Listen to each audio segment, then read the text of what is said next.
Hello नमस्कार, welcome to my YouTube channel. आज हम सबसे पहले एक डेफिनेशन पढ़ेंगे, डेडेकाइंड domain.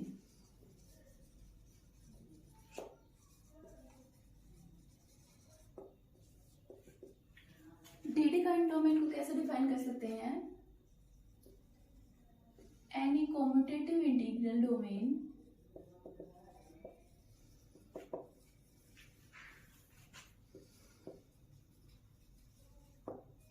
is called Dedekind domain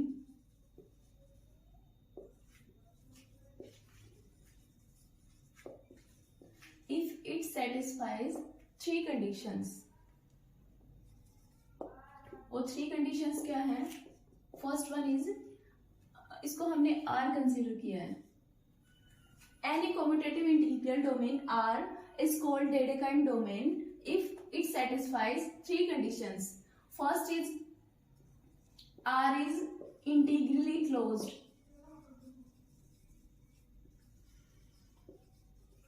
Second one is every non-zero prime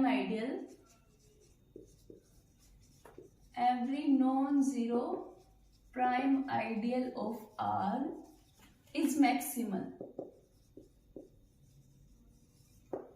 और थर्ड है हमारी R is नोएथेरियन रिंग। ये तीन कंडीशन अगर कोई कॉम्यूटेटिव इंटीग्रल डोमेन सेटिस्फाई करता है तो वो क्या बनेगा? Dedekind domain. First one is R is integrally closed। Second one is every non-zero prime ideal is maximal। third one is R is Noetherian ring। So all these three conditions are satisfied by OK, which is ring of integers of K, जो हम consider करके चलते हैं। तो यहां से हम क्या कहते हैं कि ये क्या बन जाएगा? डेडेकाइंड डोमेन। ये इसका एक एग्जांपल हो गया। ठीक है, नेक्स्ट हम एक एक्सरसाइज करेंगे।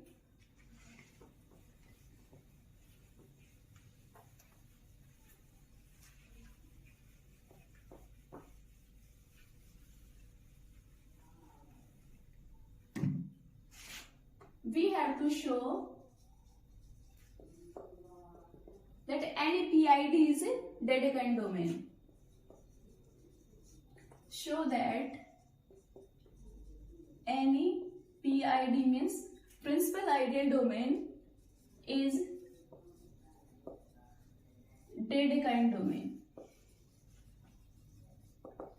अगर इसको डेडेकाइंड डोमेन प्रूव करना है, दैट मीन्स हमें प्रूव करना है कि ये तीनों कंडीशंस को सेटिस्फाई करेगा। सबसे पहले पीआईडी होता क्या है? Principal ideal domain. Principal ideal domain किसे कहते हैं? In which every ideal is principal ideal. Principal ideal means every ideal is generated by a single element of R. ठीक है, तो पीआईडी है, दैट मीन्स उसके अंदर कोई भी अगर आइडियल कंसीडर करेंगे वो किसी सिंगल एलिमेंट से जनरेट होगा। इसके लिए हमें तीनों कंडीशंस को सेटिस्फाई कराना है। फर्स्ट अगर देखें, प्रिंसिपल आइडियल डोमेन है तो वो क्या इंप्लाइज करेगा? Every ideal is finitely generated.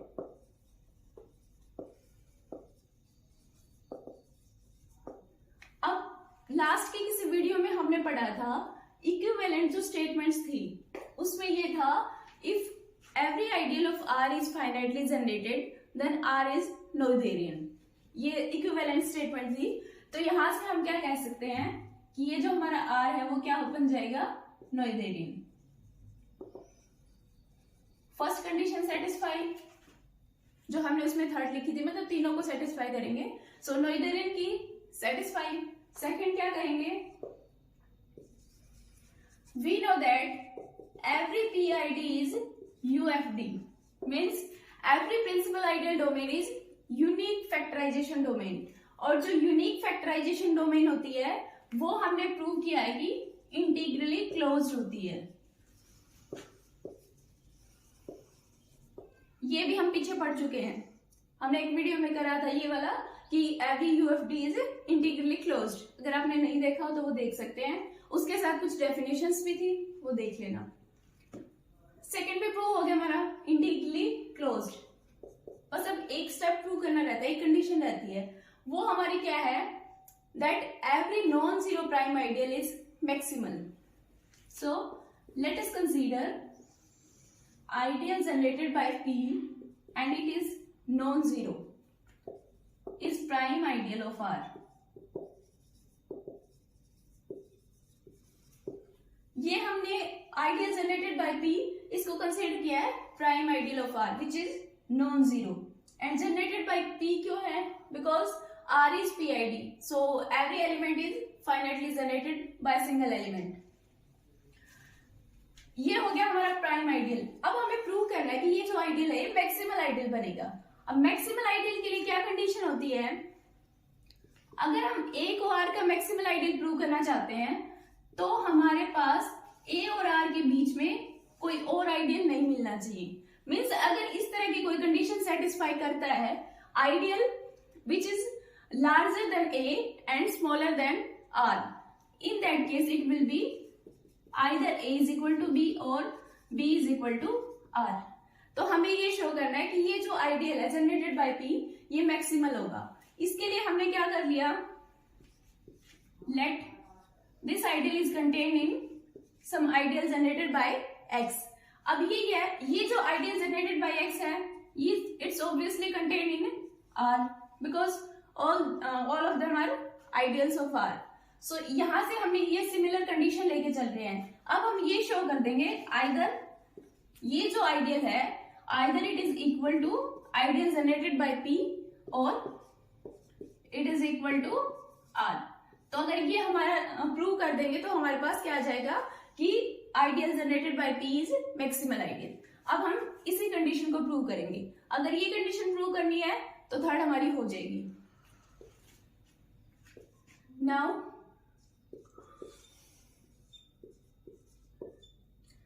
ideal generated by P is contained in ideal generated by X. So P belongs to ideal generated by X. P belongs to ideal generated by X है तो यहां से हम क्या लिख सकते हैं, P is equal to XY for some Y belongs to R. यहां से हमारा होगा P belongs to XY, sorry P is equal to XY for some Y belongs to R. अब ये यहाँ पे क्या था हमारा P belongs to generated by ideal generated by X था.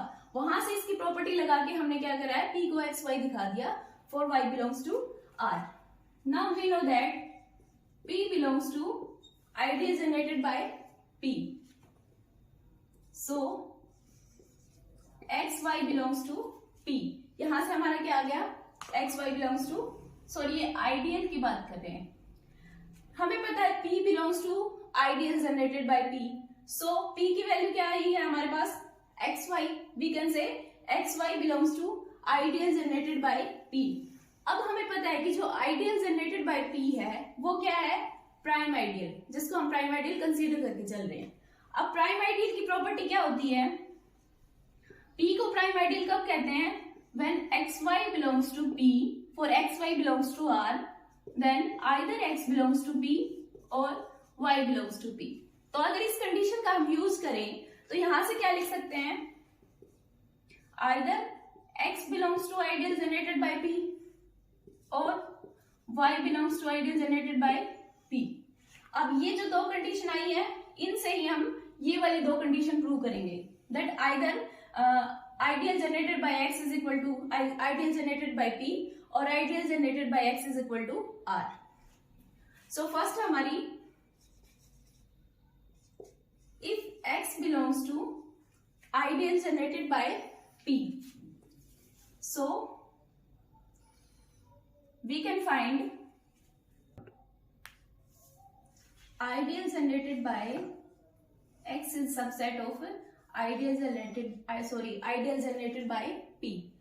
क्योंकि X belong करता है इससे तो ideal generated by this will be subset of this. यहां तक हो गया. अब जो कंसीडर हम करके चले थे वो ये था that ideal generated by P is subset of ideal generated by X. यहां से हमने क्या शो कर दिया, ideal generated by X is subset of ideal generated by P. तो इन दोनों कंडीशन से हम क्या कह सकते हैं that ideal generated by X is equal to ideal generated by P। ये हो गया हमारी फर्स्ट कि आइदर दिस, और सेकंड में हमें प्रूव करना है जो यहाँ जो हमने मतलब मैक्सिमल आइडियल प्रूव करने के लिए जो कंडीशन बताई थी मैंने, that either ideal generated by x will be equal to ideal generated by p और ideal x generated by x is equal to r। तो अगर हमने इसकी फर्स्ट कंडीशन ली है ये वाली, if x belongs to ideal generated by p, तो उससे आगे हमारी ये वाली कंडीशन, अब ये जो नेक्स्ट लेंगे उससे शो करेंगे ये कंडीशन आएगी।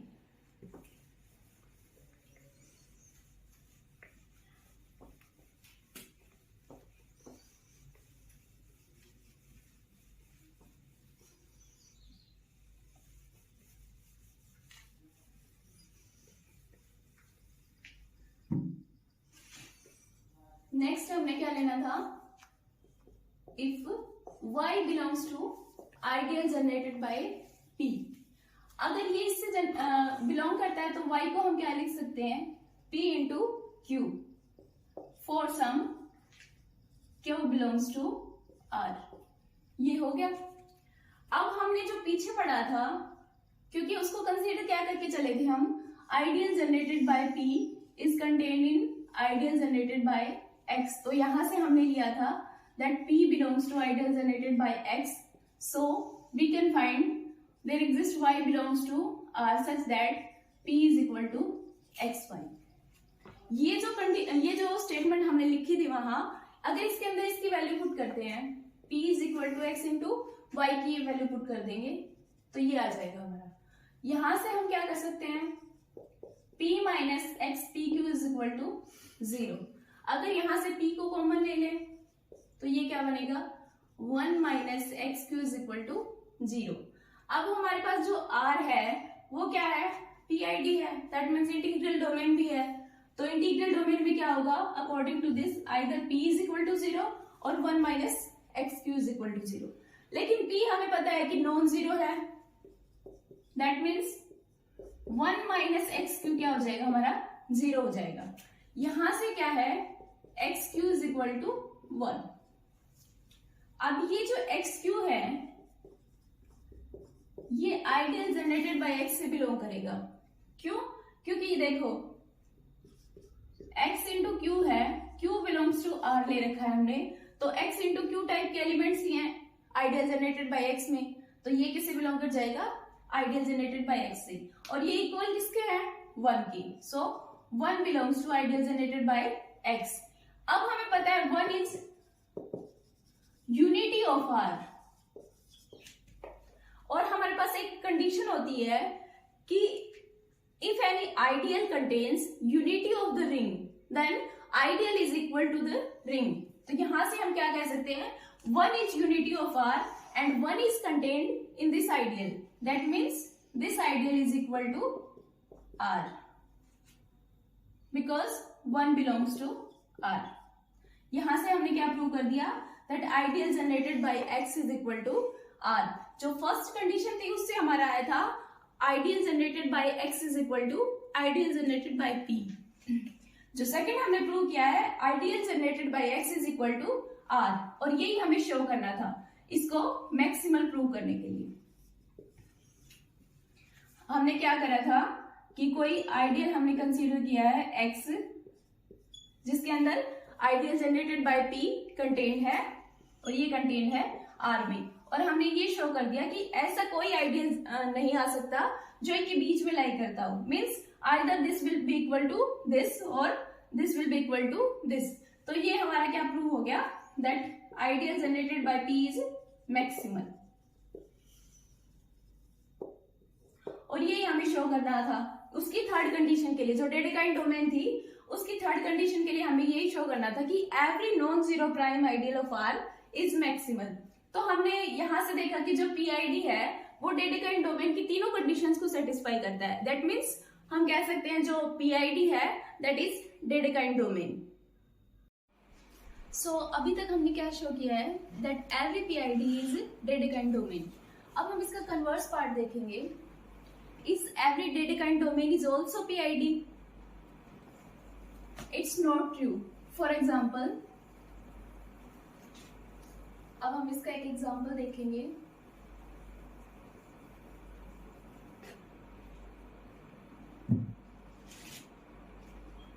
z square root of -5। ये जो इंटीग्रल डोमेन है ये हमारी डेडेकाइंड डोमेन नहीं बनेगी। सॉरी, हमें प्रूव क्या करना है that every Dedekind domain is not PID. तो ये जो हमारी है ये किसका एग्जांपल है, ये हमारी डेडेकाइंड डोमेन तो बनेगी लेकिन ये पीआईडी नहीं होगी, मीन्स प्रिंसिपल आइडियल डोमेन नहीं बनेगी। So this is exercise show that, हम इसको शो करेंगे अब जो हम इसका कन्वर्स पार्ट लेके चल रहे हैं जो हमारी थ्योरम का। Show that z square root of -5 is Dedekind domain but not PID। So first of all हम क्या करेंगे, इसको Dedekind डोमेन शो करेंगे। अब अगर k is equal to q square root of -5, ये हमारा क्या है, फील्ड है। और हमने एक पीछे किसी यूनिट में पढ़ा है कि इसका जो सेट ऑफ अलजेब्राइक इंटीजर या रिंग ऑफ अलजेब्राइक इंटीजर है जो इस फील्ड का, वो क्या आता है, z plus z square root of -5, ये आता है इसका okay. Okay means ring of algebraic integers of k। अब इससे जो लास्ट थ्योरम थी शायद उसमें हमने पढ़ा था that okay is Dedekind domain.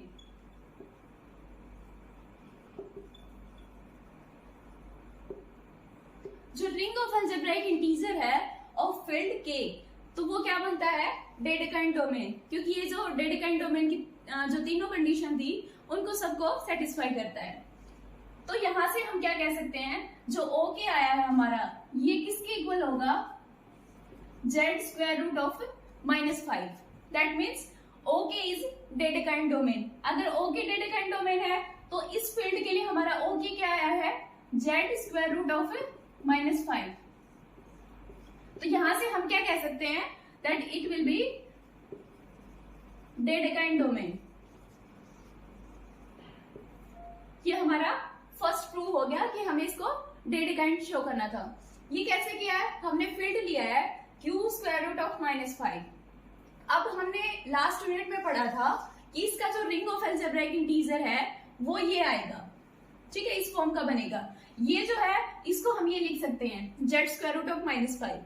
अब हमने ये भी कर रखा है कि जो ओके होता है वो क्या बनता है, डेडेकाइंड डोमेन। अगर ये डेडेकाइंड डोमेन बनेगा that means z square root of -5, क्योंकि ये क्या है, ring of algebraic integers of this field, so it will be Dedekind domain. Now we will show that it is not principal ideal domain. अब अगर इसको principal ideal domain नहीं है, हमें ये शो करना है, तो उसके लिए हम क्या करेंगे, इसको शो कर देंगे that it is not unique factorization domain. क्यों, because every PID is UFD. हर प्रिंसिपल आइडियल डोमेन क्या बनता है, unique factorization domain. That means अगर कोई हमारे पास इंटीग्रल डोमेन है that is not unique factorization domain, that means it will not be principal ideal domain.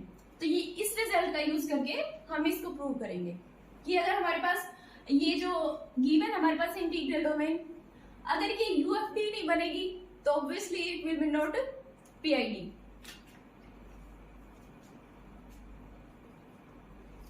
अब यूएफडी क्या होता है, यूनिक फैक्टराइजेशन डोमेन, डेफिनेशन वैसे पहले भी पढ़ चुके हैं हम। इसमें क्या होता है, every non zero non unit element can be written as product of irreducible elements, and this is the unique way of writing in the form of product of irreducible element, and that is unique up to associate. That means if any element x is written like this, where ai जो है a1 a2 up to ar all are irreducible. Next, अगर इसको हम ये लिख रहे हैं b1 b2 up to bs, where all b's are irreducible.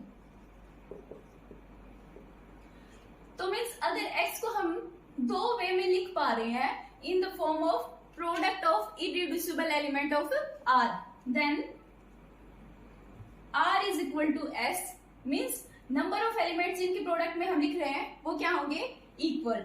और दूसरा क्या होगा, ai is associate to some bj और ओनली वन bj। यहाँ पे जो ai होगा वो किसी bj से एसोसिएट होगा। ठीक है, ये हो गया हमारी यूनिक फैक्टराइजेशन डोमेन की डेफिनेशन। तो अभी हमें इसमें क्या करना है, हम इसको नॉट यूएफडी शो करना चाहते हैं। दैट मीन्स हम इसके अंदर कोई एक ऐसा एलिमेंट ले लेंगे जिसको अगर हम इरिड्यूसिबल एलिमेंट की प्रोडक्ट की फॉर्म में लिखते हैं तो that way will not be unique. ठीक है,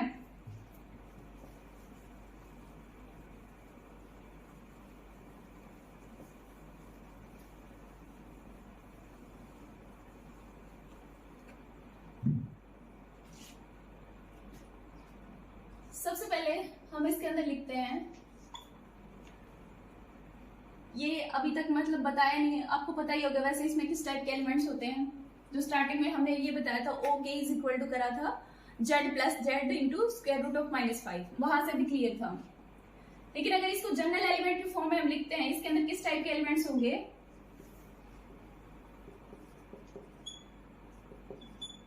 इसके अंदर इस टाइप के एलिमेंट्स होते हैं। ठीक है, जेड स्क्वायर रूट ऑफ -5। अब अगर इसकी नॉर्म फाइंड आउट करते हैं हम इसके किसी एलिमेंट की, तो वो क्या बनती है, इसको हम ये भी लिख सकते हैं a plus iota b square root of -5। अब जैसे a प्लस आयोटा b की अगर हमें नॉर्म फाइंड आउट करनी हो तो वो क्या होता है, a square plus b square. तो यहां से इसकी नॉर्म क्या आ जाएगी, a square plus 5b square, ये हो जाएगी इसकी नॉर्म। इसके अंदर इस टाइप के एलिमेंट्स हैं।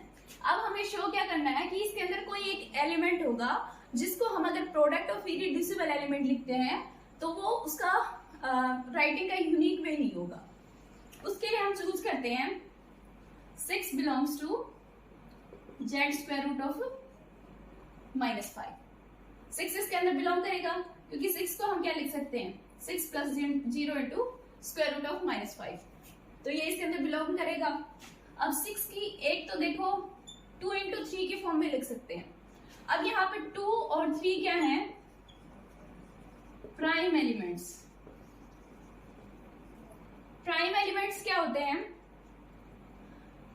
a non-zero non-unit element of integral domain is said to be prime element, जिसको हमने p से रिप्रेजेंट किया है, such that if p divides ab where a and b belongs to r, then either p divides a or p divides b। ये होती है prime element की definition. अब यहाँ जो 2 और 3 हैं वो दोनों क्या बनेंगे, हमारे प्राइम एलिमेंट। अब इंटीग्रल डोमेन के अंदर होता है कि every prime element is irreducible element. Irreducible element की वैसे डेफिनेशन हम कर चुके हैं, मैं एक बार रिमाइंड करा देती हूँ।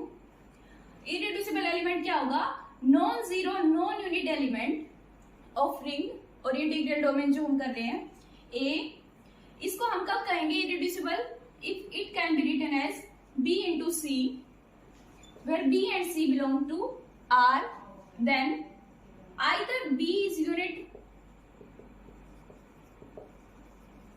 or c is unit, then it will be irreducible element।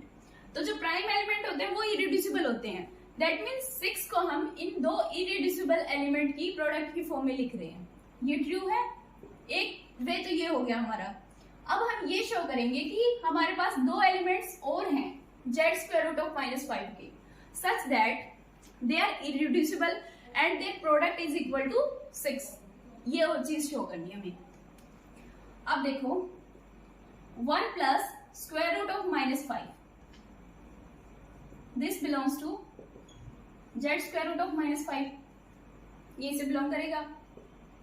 1 minus square root of -5, it will also belong to Z square root of -5। ठीक है, अगर हम इसकी नॉर्म फाइंड आउट करें 1 प्लस स्क्वायर रूट ऑफ -5, तो इसकी नॉर्म क्या आएगी, 1 प्लस 5 इंटू बी स्क्वायर उस a square plus 5 into b square उस फॉर्मूला से करेंगे तो ये क्या आ जाएगी 6। इसकी नॉर्म क्या आ रही है हमारी 6। तो अब ये दो एलिमेंट लिए हैं हमने इसके जेड स्क्वायर रूट ऑफ -5 के, 1 plus square root of -5, 1 minus square root of -5। अब हम इन दोनों की प्रोडक्ट करेंगे, 1 plus square root of -5 into 1 minus square root of -5। इन दोनों की प्रोडक्ट क्या हो जाएगी 1 plus 5 that is equal to 6। यहां से क्या आ गया, इन दोनों एलिमेंट की प्रोडक्ट भी हमारी क्या आएगी 6। अब जो हमें प्रूव करना है उसके लिए सिर्फ हमारी एक चीज रहती है कि अगर हम ये शो कर दें कि ये दोनों एलिमेंट्स क्या है इरेड्यूसिबल, तो हमारे पास ये प्रूफ हो जाएगा इसका। क्यों? क्योंकि 6 को हम 2 into 3 के फॉर्म में भी लिख रहे हैं, where 2 and 3 are irreducible elements, और जो 6 है उसको हम इन दो एलिमेंट्स के प्रोडक्ट में भी लिख रहे हैं। अगर ये दोनों इरेड्यूसिबल हो जाते हैं तो इसका मतलब 6 को हम 2 वेज में लिख रहे हैं इन प्रोडक्ट ऑफ इरेड्यूसिबल एलिमेंट। सो जो हमारी इंटीग्रल डोमेन जिसको हम लेके चल रहे हैं it will not be UFD, unique factorization domain. तो हमारा सिर्फ ये प्रूव करना रहता है कि ये इरेड्यूसिबल एलिमेंट है।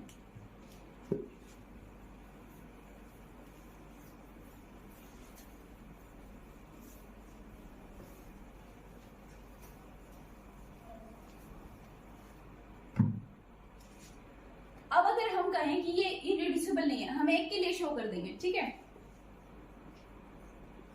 1 plus square root of -5.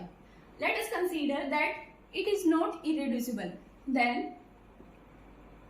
it can be written as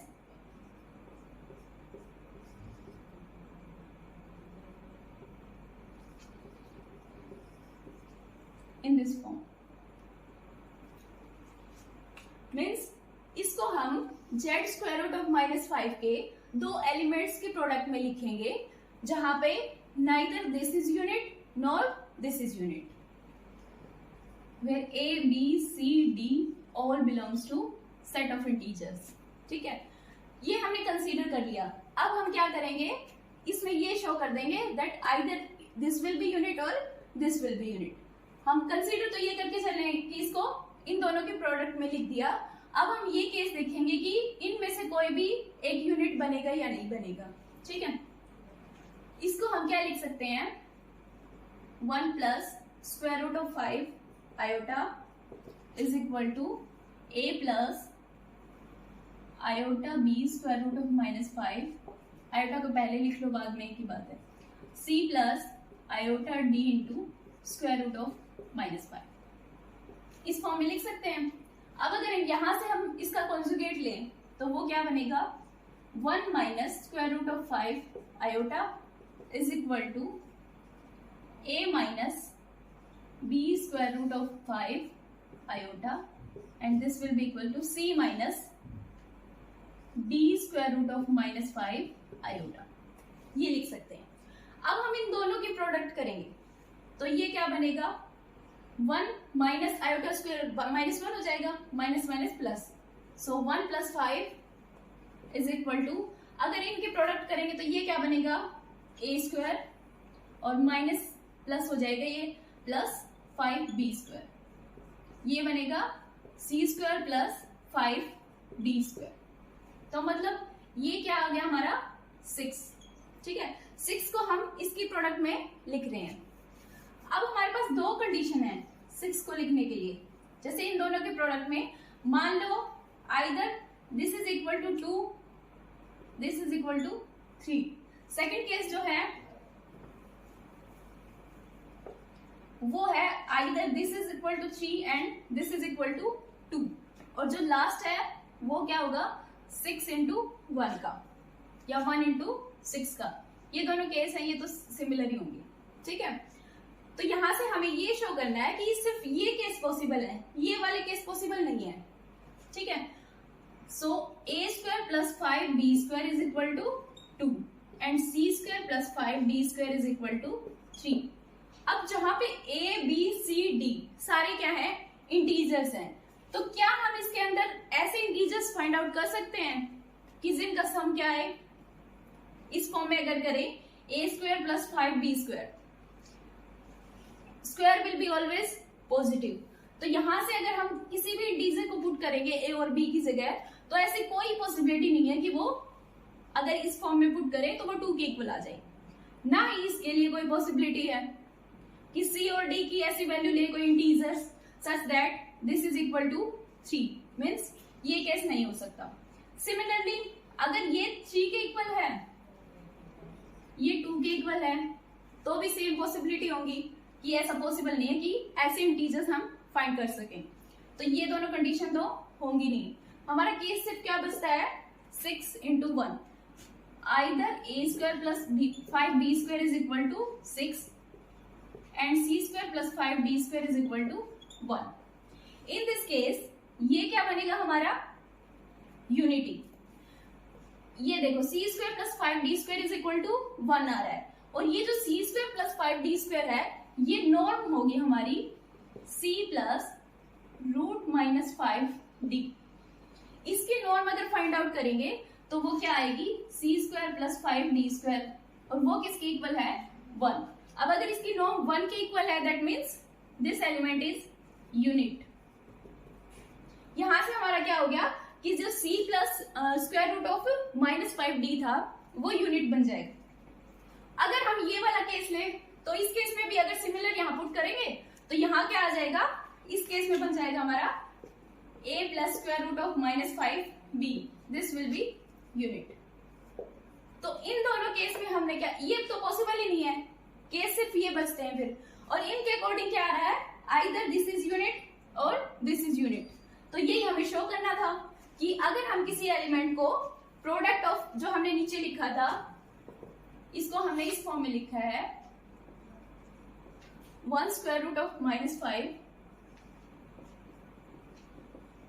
minus 5, ठीक है। 6 को हमने इन दोनों एलिमेंट्स की प्रोडक्ट में लिखा है। अब अगर ये हमें शो करना है कि ये इरिड्यूसिबल एलिमेंट है, जो हमने एक को कंसीडर किया से 1 plus square root of minus 5, अगर ये इरिड्यूसिबल है तो इसको हमने 2 एलिमेंट्स के प्रोडक्ट में लिखा और शो कर दिया that either this is unit और दिस इज यूनिट। यहां से शो हो गया कि 1 plus square root of minus 5 क्या बन गया, irreducible element. Similarly, we can prove 1 minus square root of minus 5 is irreducible. तो यहां से हम क्या कह रहे हैं कि जो 6 है उसको हमने 2 irreducible element की प्रोडक्ट में लिख दिया। यहां ये दोनों क्या है, irreducible। और स्टार्टिंग में एक हमने लिखा था 6 को 2 into 3 की फॉर्म में,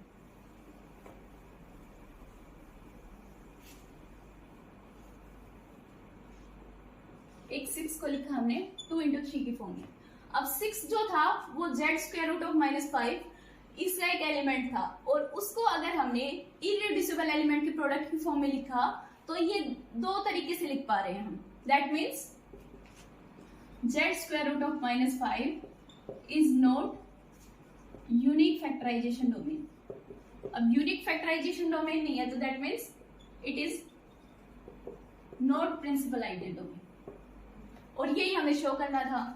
ये इसका एग्जांपल हो गया that any integral domain that is Dedekind domain that may not be principal ideal domain, क्योंकि ये हमारे पास जो है ये क्या हमारा डेडेकाइन डोमेन तो बन रहा है लेकिन प्रिंसिपल आइडियल डोमेन नहीं बनेगा, तो यही हमें शो करना था, ठीक है। सो आज की वीडियो में बस इतना ही। अगर आपको वीडियो अच्छी लगे तो please like share and subscribe. Thank you.